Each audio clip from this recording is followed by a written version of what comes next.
think we've come to an agreement on at least one point, and that is that our immigration laws are broken. The Democrats think they're broken because they don't stop presidents like Trump from securing our borders. The Republicans think they're broken because they don't stop presidents like Biden from opening our borders. I think the most illuminating testimony that we've had today came from the Democrats' witness, who opined that the enforcement of our immigration laws was vastly better under Biden than it is under Trump. That is a difference of opinion that we periodically resolve through our elections. And from the last election, it is very clear that the American people agree with us, and they have given us the responsibility and the authority to change these laws so that they can never again be evaded and mocked by a future Democratic administration.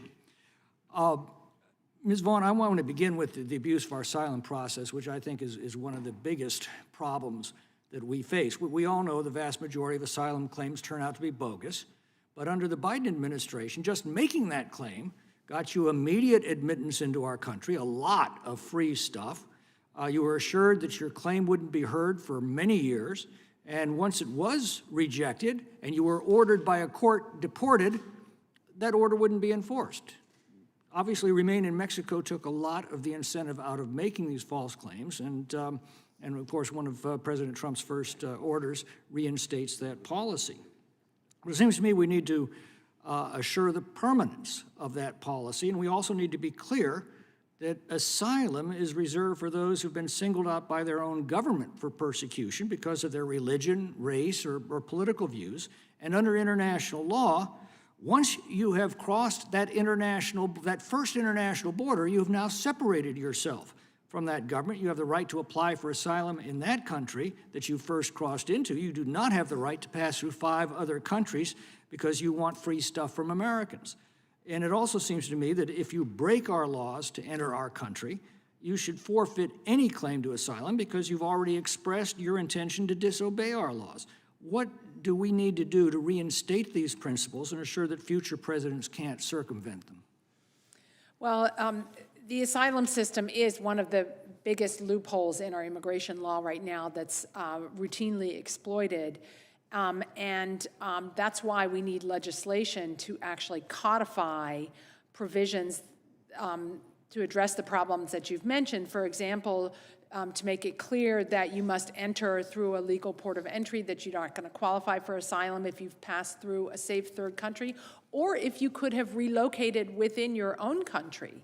We're getting a lot of people at our border now who've been firmly resettled in other countries before coming here to take advantage of the open border and the parole policies. So are those principles missing from our current asylum law and we need to place them in it, or are they simply being ignored?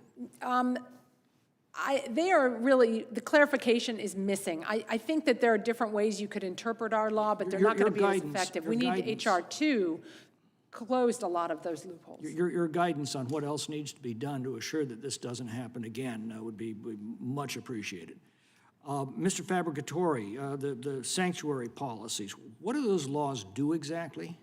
They don't protect American citizens. They protect criminal aliens. And we've seen that happen in the U.S. with the rise of Tren de Aragua in these sanctuary cities. Well, in fact, it's the immigrant community from which they arise that is the most victimized by them, isn't it? Yes, sir. I think that a family at the Roosevelt Hotel in New York is far more likely to be preyed upon by these cartels and criminal gangs than somebody living in Scarsdale, for example. Initially, they prey on their own, sir, yes. So what can we do about these sanctuary jurisdictions?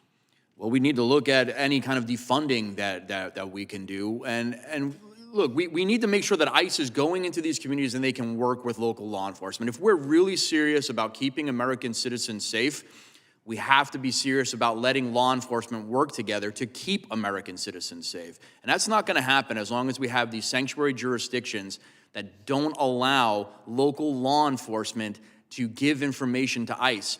sanctuary jurisdiction in Colorado, probation cannot even let ICE know when somebody gets taken out of jail and put on probation. So that's someone that's convicted of a crime that's going out onto the street, and that probation officer cannot let ICE know when they're going on probation. Mr. Newman, my time's about to expire, but I would like to ask you to put in a response regarding the TPS and parole abuses of the past administration and what we can do to assure that that's never done again. But I'm now out of time.